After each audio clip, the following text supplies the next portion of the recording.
આ જે મૃતક પરિવારજનોને કોઈ પણ પ્રકારની જાણકારી કંપની નથી આપી. વાયા મળી કે એમના પિતાનું મૃત્યુ થયું છે અને દીકરો ત્યાં પહોંચ્યો હતો.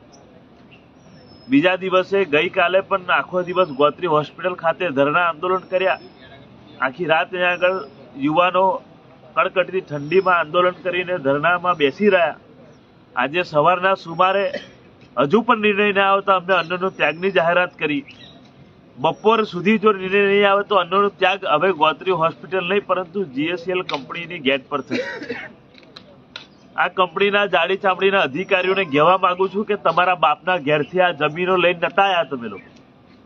આ જમીનો અમારા ગામડાની અમારા લોકોની જમીનો છે અને આ જમીનો પર તમે કંપનીઓ બાંધી અને અમારા લોકોને તમે 25 વર્ષ સુધી નોકરી કર્યા પછી બી FTC એટલે કે ફિક્સ ટર્મ કોન્ટ્રાક્ટમાં શોષણ કરતા હોય, FTCના તમામ કર્મચારીનું છેલ્લા કેટલા મહિનાથી સેટલમેન્ટ ના કરતા હોય અને ઉપરથી એનું મૃત્યુ થાય ત્યારે આવી રીતે રજાઈ દેતા હોય, ત્યારે મારે કેવું છે કે આ કંપનીઓ તમારા બાપની જાગીર નથી. આ તો અમારી જમીનો પર બનાવેલી તમારી કંપનીઓ એ અમારા લોકોના પ્રતાપે ચાલતી કંપનીઓ છે અને અમારા લોકો તમારું પ્રદૂષણ સહન કરે. તમારી મોટી મોટી ગાડીઓ, ડમ્પરો, આવતા જતા ટેન્કરો, એના લીધે અમારા લોકોનું મૃત્યુ થાય. આટલું બધું સહન કરી એના પછી અમારા લોકોનું મૃત્યુ થાય ત્યારે પણ અમારે સહન કરવાનું.